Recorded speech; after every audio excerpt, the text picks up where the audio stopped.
Hey there fellow gamers, this is Lock and Load coming at you with another Marvel Strike Force video. In this video I'm going to go over the team I used to 3-star Doom Chapter 1 Nodes 4 through 6. As you can see, the only character I will be using will be Silver Surfer. I have T Ford, all of his abilities, as well as have my gear tier 15. But I was able to 3-star this at gear tier 14. I do have his ISO class as a striker, but his ISO class is null and void since he's the only character, so no other characters will be on the field to add the vulnerable to do the ISO bonus attack. Now let's take a quick look at my start deck. I have the main abilities of health, damage, and armor pretty much maxed out. I haven't focused on the focus or resistance yet. That'll be something that's going to be coming in the future. So let's get right into Doom Chapter 1, Node 4. There are many other characters in which you are able to use for this, which are going to be Hero Mystics and the Guardians. At this point in time, you just want to make sure you take out all the other characters and just leave Silver Surfer on there. The computer will auto-generate 5 characters, but you don't need them. So once this load loads up, I'm going to go right into going after Doctor Strange. I don't want him to do his ultimate ability and flip debuffs, or have him do a special ability on the second turn and revive somebody. And that ability was actually a little bit more successful than I thought it was going to be, and took out a couple other adjacent characters. So now the next wave is dropped, and at this point in time I'm going to do his Silver Surfer special ability, which is going to chain to all adjacent characters. So I'm going to go in here and target right at Ghost Rider. He should be able to hit everybody on the field. And the last wave is now dropped. Just like the first wave, I'm going to target Doctor Strange because I do not want him to flip debuffs or to the chance to revive an enemy. And once he's down, just start picking him off one by one. The M'Baku does taunt, but it's not the end of the world. We're able to just get right through because we're still at full health and they're pretty much done. And this last ability block, it's not needed. You could have just put this on. Once that last Doctor Strange fell, you could have just put it on full auto and let it complete itself.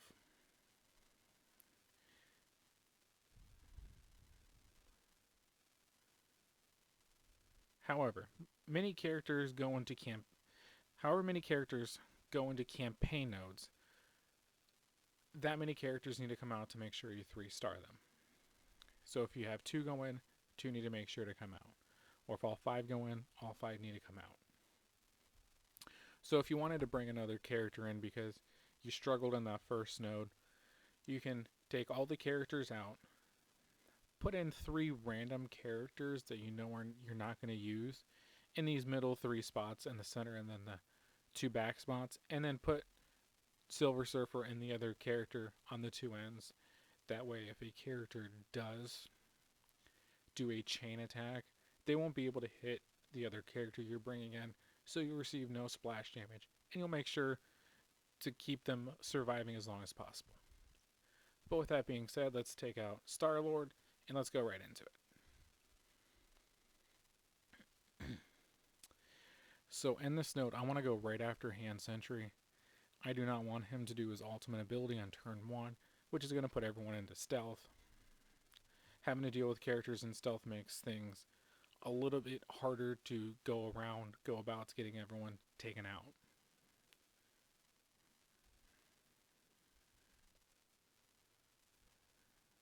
So now that that's done, just like before, I want to make sure when my turn comes up, the special ability is going to target as many people as possible.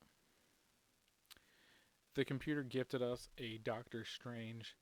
If he dies, it does not affect your 3-star rating, so you don't have to worry about if he dies. Don't have to worry about protecting him. So just like in the first node, I'm going to go right here after Ghost Rider, hit everyone on the field, takes them all out. You can pretty much target anybody because you know you're not gonna one-shot them.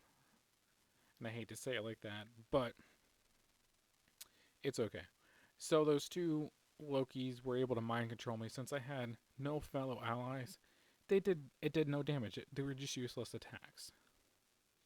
I'm just picking these off one by one. I could have potentially got one of Loki's out, so some of the Loki duplicates didn't come out and have all these evaded characters and other characters in stealth. But it is what it is. You can still whittle away one by one character at a time. I'm just going to ability block Thor here and do massive AoE. Get rid of those evades on those duplicate Lokis. And we're just going to pick these characters off one by one. Once again, always trying to target where it can hit the most characters as possible on his ultimate ability. Once again, if you wanted to, you can put it in auto once you know the match is not, you're not going to lose the match. I probably could have gone after Heimdall a little sooner than I did, but it is what it is. He's not a big threat. He's not a very fast character, so you know you're going to get in. If you like my content, please like, subscribe, and comment below to see more content like this. So let's get going with Node 6 now. Node 6 is very nice to be able to 3-star since it is Red Skull and he's very useful in war. With that being said, just like every other time, let's get Silver Surfer. Only Silver Surfer going into this node. The computer will always give you extra characters. If you don't want them, you don't need them. So I'm going to try to do the ability block on Juggernaut. He has high resist and high focus, so he's probably might resist this ability block and heal block. The heal block and ability block stuck, but Psycho Lock is very fast and was able to flip everything on me. Onto Doctor Strange, not a big deal. Juggernaut was able to taunt, but because it did massive damage the first time, it's not as hard to get through him. So once again, like I was saying with the special ability, I'm going to go right here after Mantis because it's going to hit Psylocke in the back, get rid of that evade. She's not going to get wounded on this. It's going to hit Mordo next to us.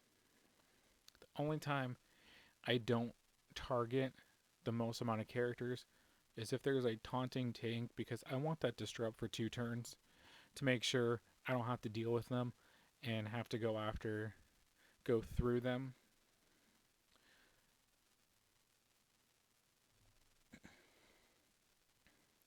Just like here, I'm now stuck behind a Drax, and I don't like that because I want to control the battle instead of being told what to do.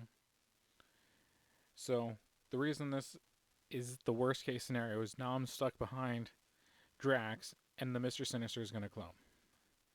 He cloned Doctor Strange, which is good for you, because if he would have cloned Silver Surfer, you would have had to deal with Silver Surfer ability blocking you. He'll have his passive ability to heal on everyone's turn as well.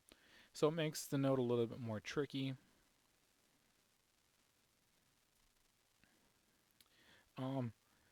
I'm debating between getting rid of this offense down, which can be got rid of on Silver Surfer's basic ability, or go right after Mr. Sinister so he doesn't do his special ability and heal everybody. I think I'm going to do the ability block and just deal with the offense down. Now, once again, I'm going to go right after Psylocke because she's always a character that I've had a lot of issues with. And I'm trying to get the disrupt on Mordo because I don't want him to be able to get any positive effects so he can potentially get offense up because he's always pesky as well. So I'm going to transfer this blind right to Psylocke because I can transfer it with Silver Surfer's basic ability.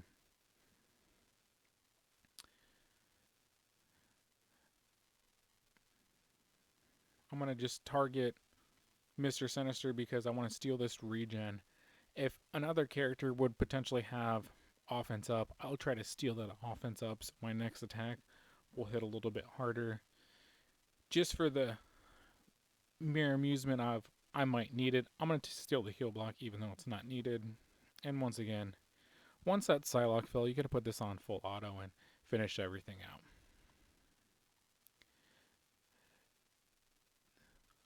And this is how I use Silver Surfer to 3-star Doom Chapter 1 Notes 4 through 6. Thanks for watching, guys, and stay tuned for my next video where I explain the team I use to 3-star Doom's Chapter 1 Notes 7 through 9.